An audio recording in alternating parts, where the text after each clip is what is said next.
Chocolate is a delicious treat that's commonly avoided during a diet. But are there certain forms of chocolate that won't affect your weight loss as negatively, or even help with your weight loss? Hi, I'm Dr. Brian Young, a naturopathic doctor in Toronto. Let's talk about chocolate and see if it can fit into a weight loss diet.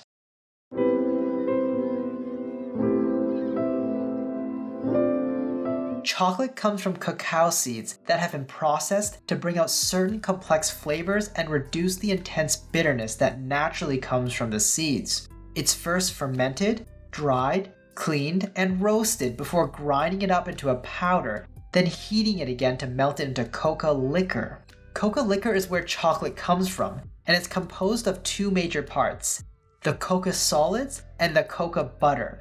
Different types of chocolate have varying amounts of both components. Coca solids are the dry components of the coca liquor, and is what imparts the dark brown color and bitter taste of chocolate.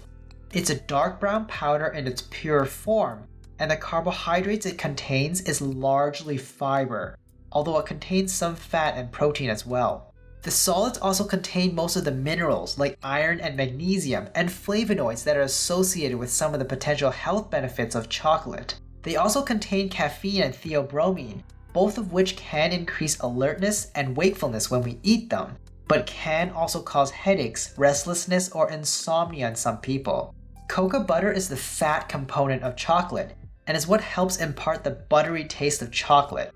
It's a pale yellow butter-like substance and is mostly fat in content. It's composed of a mixture of saturated and unsaturated fat. The butter doesn't provide significant amounts of vitamins, minerals, or other bioactive compounds compared to the coca solids. It's also much more calorie dense than the coca solids. In North America, foods that use the term chocolate by law cannot substitute other cheaper vegetable oils or fats for coca butter. However, companies can still get around this by calling these substituted products as chocolate flavored, chocolate-like, or chocolate tea. Different types of chocolate. Although there exist many other types of chocolate, we'll focus on 4 common types: white, milk, dark, and unsweetened. They generally differ in their amounts of coca solids and coca butter, milk content, and added sugar. White chocolate doesn't contain any coca solids, and it's mostly made of coca butter, milk, and sugar. Milk chocolate in Canada must be at least 25% coca solids and 15% coca butter. It also contains milk in a concentrated or powdered form. Dark chocolate in Canada must be at least 35% coca solids and 18% coca butter. It also contains some milk, albeit less than milk chocolate. Generally, the higher coca percentage in dark chocolate, the more protein, fat, and caffeine, and less carbohydrate it contains. Unsweetened chocolate, also known as baking chocolate, is basically a very dark chocolate and is usually the only type of chocolate that doesn't add any additional milk or sugar, and will primarily contain coca solids or coca liquor. As a result, it tends to be the least fattening chocolate. Chocolate and weight loss. Interestingly, there is some research that suggests that including chocolate as a snack may help with weight maintenance. However, these studies are often replacing other sugary snacks with dark chocolate, and most other studies don't find any changes in weight. So, can having chocolate help with weight loss? Not directly, it seems, unless you're replacing other sugary snacks with small amounts of chocolate. Its caffeine content might help you to increase the intensity of your exercises, but even in that case, you'd probably do better with a cup of coffee or black tea. But what if you just can't live without chocolate? Which types of chocolate won't affect your weight loss as negatively? Well, it seems that eating unsweetened chocolate is probably best, but most people don't eat straight unsweetened chocolate. And while darker chocolates do tend to have less sugar and more hunger-satisfying protein and fats, they do tend to have more calories than milk chocolate. So, how do we put all this into a practical perspective? Well, if you can avoid it, that probably would be best.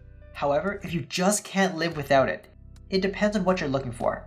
If you enjoy the energy boost you get from it, consider coffee or tea first. Otherwise, look towards darker chocolates to increase the caffeine content.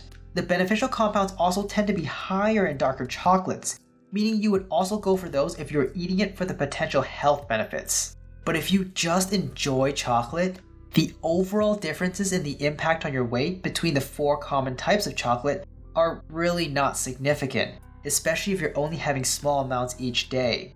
So if you do decide to treat yourself to a little bit of chocolate on your weight loss diet, just choose the type of chocolate that will satisfy your craving the best and require the least amount to do so.